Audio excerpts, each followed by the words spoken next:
Have you ever said something that felt right in the moment, but later left you exposed, misunderstood, or even betrayed? Words are powerful, yes, but silence is protection. In a world obsessed with sharing everything, where validation, applause, and attention are just a post away, there's a quiet strength in keeping certain things just for yourself. Not because you're hiding, but because you're what matters. Honoring. You see, the more you speak, the more you risk. Not just judgment from others, but distortion of your own clarity. Some truths are too sacred to hand over to a world that hasn't earned them. Some ambitions are too fragile to be held in the mouths of others. Some wounds are still healing, and every word risks reopening them. So this episode isn't about manipulation. It's about mastery. It's about learning when silence is not emptiness, but integrity. When not sharing becomes the most powerful statement you could make. Because the truth is, you don't owe the world an explanation for your every move, every emotion, every win. What you protect, you strengthen. What you expose too early, too often, too easily, you risk losing. Let's talk about the 7 things you should never tell anyone, and why keeping them to yourself might be the smartest thing you ever do. 1. Your biggest goals before they're in motion. It feels exciting, doesn't it? The moment inspiration strikes. You see the vision clearly, the new business, the book, the transformation. Your heart starts racing, and the natural urge is to tell someone. You want to share the excitement, the dream, the plan. But what if I told you that the very act of speaking that dream out loud could be the reason you never follow through? There's a hidden trap in early sharing. Neuroscience shows that when you talk about your goals, especially in detail, your brain releases dopamine. It gives you the reward before the result. The applause comes too early. And once that chemical high wears off, so does the drive. Why chase the win when your brain already felt it? But that's not all. When you share your goals with others, you invite something else. Opinions, doubts, unsolicited advice. Suddenly, your vision, which once felt clear and powerful, starts to get cloudy. You hear, "Are you sure that's realistic?" Or, "What if it doesn't work?" And piece by piece, your confidence gets chipped away by the fears of people who don't carry your dream, and never could. Worse still, when your goal becomes public before it's real, your identity becomes tied to the idea, not the action. You start performing for approval, not progress. The dream becomes performative instead of transformative. There's a reason ancient traditions honored silence, why Stoic thinkers like Epictetus advised restraint in speech. Because premature exposure weakens force.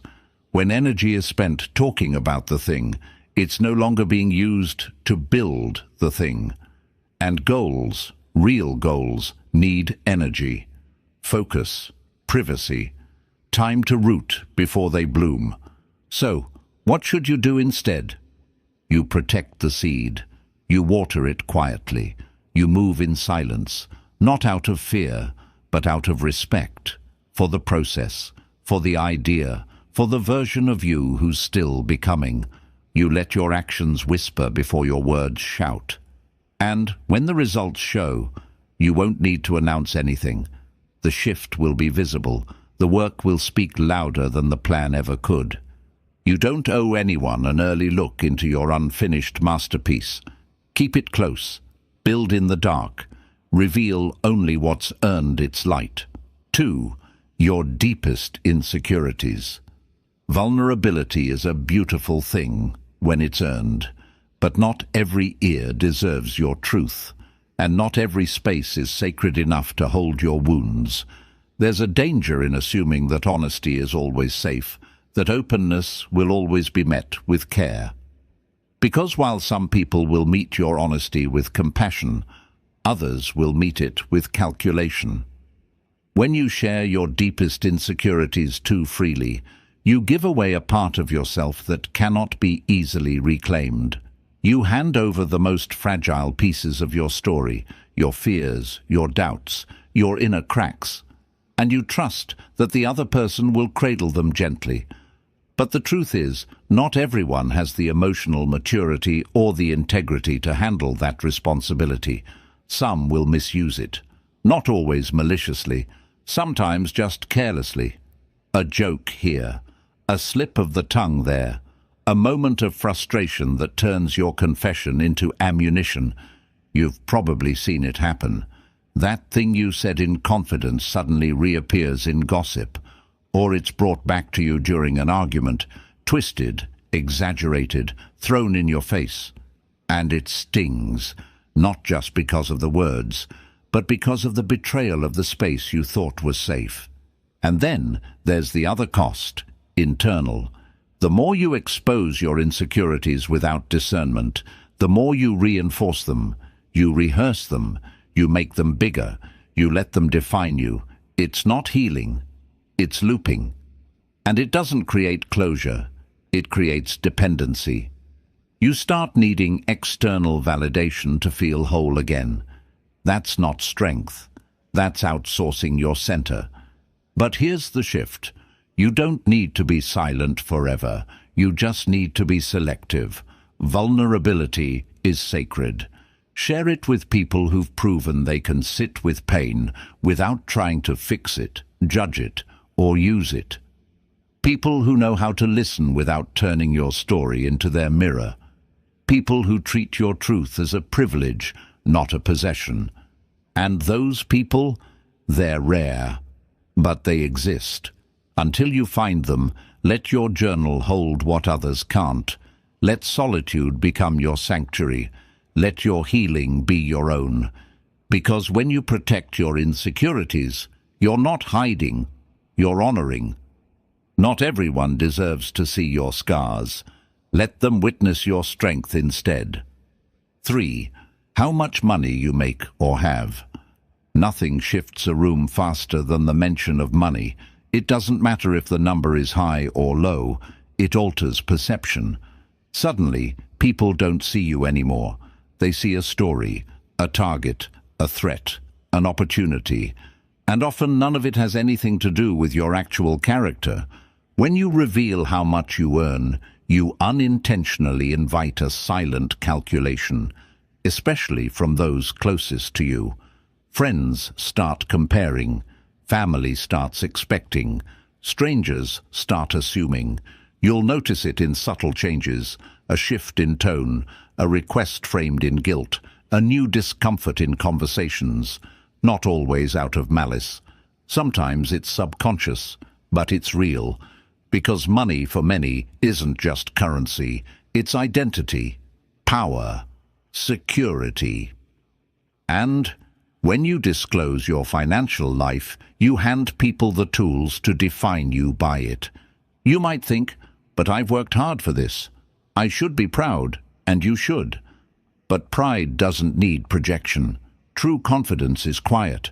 It doesn't seek approval through disclosure. It shows itself through how you live, not through how much you've stacked. There's also the matter of protection.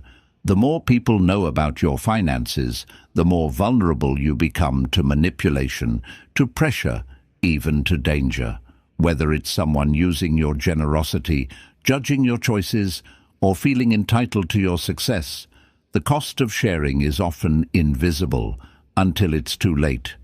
And on the flip side, if you share that you're struggling financially, the risk is different, but just as heavy. People may start to treat you with pity, or worse, with diminished respect, as if your worth is tied to your wallet. And it isn't. Your dignity isn't measured in dollars. Your value isn't printed on a paycheck. The Stoics taught us to detach from external measurements, to define ourselves by virtue, not by possessions, and that applies here. Your financial life is your private domain. Guard it, nurture it, improve it, but don't parade it. and don't explain it. You don't owe anyone a breakdown of your earnings, your debts, your assets. Let your values be what speaks. Let your generosity be quiet. Let your stability be internal. Because the strongest people don't need to flash what they have. They radiate who they are. 4. Your next move in life or business. There's a quiet power in doing things before talking about them, in moving with intention, not announcement. Because every time you share your next step too soon, whether it's a new job, a breakup, a big risk, a new project, you dilute the energy that's meant to build it. You invite noise into a space that needs clarity, and clarity doesn't survive crowds. Here's what often happens. You get an idea, something bold, something personal, something sacred, and it fills you with fire. But then, almost immediately, the impulse hits. I should tell someone, so you share it. Maybe to feel supported, maybe to feel seen. But what you don't realize is that the moment it leaves your lips, it becomes open season for other people's projections. They don't mean to sabotage you, but they speak from their lens, their fears, their doubts, their regrets, and suddenly you're carrying their hesitation alongside your hope. That dream you were excited about? Now it feels heavy. Now you're second-guessing, and the fire dims. Sometimes it's not even fear they reflect. It's curiosity, questions, advice, opinions. And while those can be well-meaning, they still create friction. They take you out of motion and into defense. Now you're explaining instead of executing, justifying instead of building. It's not that sharing your plans is wrong. It's about timing. When your next move is still forming, still delicate, it needs protection. Like a seed in the soil, it needs darkness, not exposure. Space to root before it's seen. You don't open the oven door on a rising cake. You don't tug a flower from the ground to see if it's growing. And you don't talk your next move into the world before you've moved. This applies to every area of life. Your business, your healing, your relationships. Move quietly, build privately, not out of fear, out of respect. And when it's done, let it speak for itself. Let people feel the shift instead of hear about it. That's where real power lives. In actions that don't need defending, in decisions that are already made, in lives that are lived, not explained. 5. Other people's secrets. Trust is not just something you receive, it's something you carry, and when someone confides in you, they're not just giving you information, they're placing a part of their soul in your hands. What you do with it defines more than just your relationship with them. It defines your relationship with yourself. Sharing someone else's secret, even with someone you deeply trust, always reveals something about you. It says, this confidence had conditions. It says, your vulnerability wasn't safe with me. And even if the person you share it with keeps it quiet, the moment you break that code, something fractures, not just between you and the person you spoke about, but between you and your own integrity. You see, every time you pass on a secret, you reinforce the belief that privacy is negotiable, that trust is situational, that silence is optional, but in reality, silence is sacred. And the people who master it, they become vaults. And vaults don't just protect, they attract. People can feel it. The way you speak about others is the way they assume you'll speak about them. If you break someone else's confidence easily, what's to stop you from doing the same with theirs? Even if you mean well, even if the story is interesting, even if you frame it as concern, the impact is the same: erosion of trust. This goes beyond gossip. It's about reputation, not the one people talk about, the one that's felt. When you're known as someone who protects what's been shared in silence, you become a rare kind of person. The one people come to when it really matters. The one they open up to, not because you're flashy, but because you're safe. And the reverse is true too. If people know you leak what's private, even with a smile, even with humor, they'll retreat, they'll filter, they'll stop bringing you the deeper parts of themselves. You'll become entertaining, but not trustworthy. So here's the principle. If it wasn't yours to say, it's yours to keep. Lock it down, not just for them, for you. Because every time you honor someone else's silence, you reinforce your own strength. You build a spine that doesn't bend under the pressure to be interesting. The world doesn't need more storytellers. It needs more keepers of truth. Be one. 6. Every detail of your love life. Love is sacred, or at least it should be. But in a world that turns relationships into content, where every kiss, fight, and intimate moment is shared for likes, laughs, or sympathy, it's easy to forget that the deepest connections don't need an audience. In fact, the more eyes you invite into your relationship, the harder it becomes to feel it purely, to protect it, to grow it. When you share too much about your love life, every argument, every frustration, every intimate success or failure, you begin to outsource your emotional process. You open the door for other people's judgments, comparisons, and biases to walk right into the middle of something that was supposed to be just yours. And while their words might seem harmless, a piece of advice, a knowing laugh, a warning, they plant seeds, seeds of doubt, seeds of expectation, seeds that don't belong. What happens next? You start narrating your relationship instead of living it. You start performing connection instead of building it. You ask, what would they think? Instead of, what do we need? Slowly, your love becomes less about the two of you, and more about the invisible crowd you've let in. Even close friends, even family, can unintentionally add friction. You vent about a bad moment, they form an opinion, you make up with your partner, but your friends still remember what you said. Now there's tension where there should be healing. And the intimacy that was once between two people now lives in too many minds. But there's another danger too, oversharing the good stuff. When you constantly post, brag, or highlight every romantic moment, you risk creating pressure to perform your love, even when it's struggling. You can't have a quiet, rough patch without it feeling like a fall from grace. Because now the world is watching, and love doesn't thrive under surveillance. It thrives in trust, in presence, in quiet spaces where both people can be real, not perfect. So what's the better path? Keep some things just yours. Not because you're hiding, but because you're honoring. Speak with your partner more than you speak about them. Share the story you're writing together, not the edits, not the rough drafts, not the lines that were never meant to be read by others. Let your relationship be your sanctuary, not your stage. 7. Your good deeds or kindness.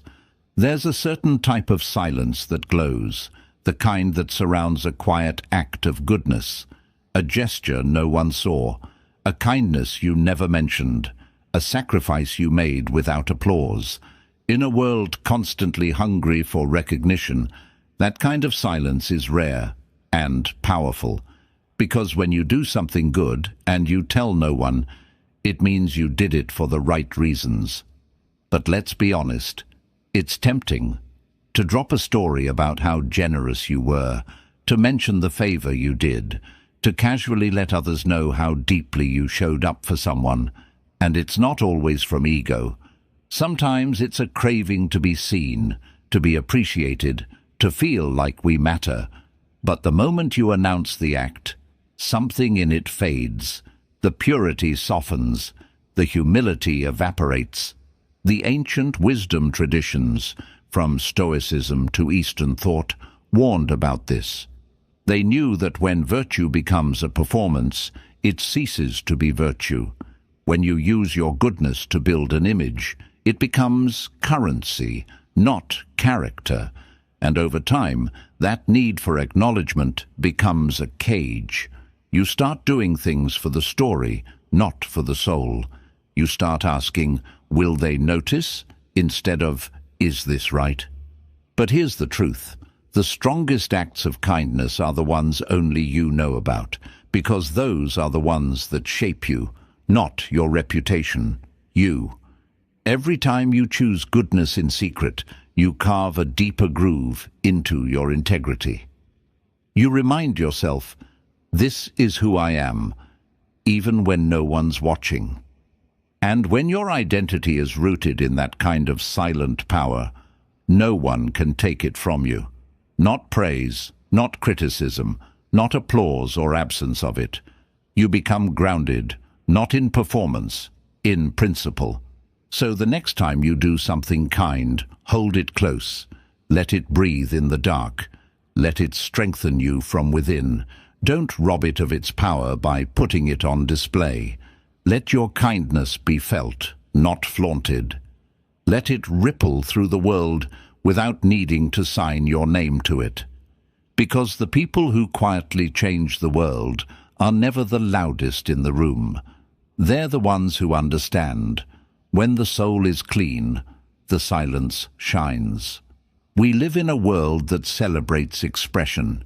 Speak your truth, share your story, let it all out. But not everything deserves a voice. Not every truth is meant for the public square. Some things, the most powerful things, are meant to be held quietly, not hidden out of fear, but protected out of reverence. Because silence is not the absence of communication. It's a form of communication, a deeper one. It says, this part of me is sacred. It says, I don't need permission, validation, or commentary to own what I know. Every time you choose to keep a goal private, an insecurity guarded, a love protected, a kindness quiet, you reclaim your power. You rise above the noise. You stop leaking energy trying to explain or defend who you are and start embodying it. Not everyone needs to know what you're building. Not everyone should see where it hurts. Not everyone deserves to walk through the intimate rooms of your life. And the more you reserve, the more you restore. The more you hold close, the more unshakable you become. Your moves become cleaner. Your energy becomes sharper. Your relationships become real. This is not about becoming cold. It's about becoming clean. It's about knowing that discipline, clarity, and peace are built not just by what you do, but by what you don't say. So here's the invitation. Stop narrating everything. Let the results speak. Let the healing speak. Let your presence speak. Let your actions echo louder than your explanations ever could. And remember, your silence isn't empty. It's full of strength.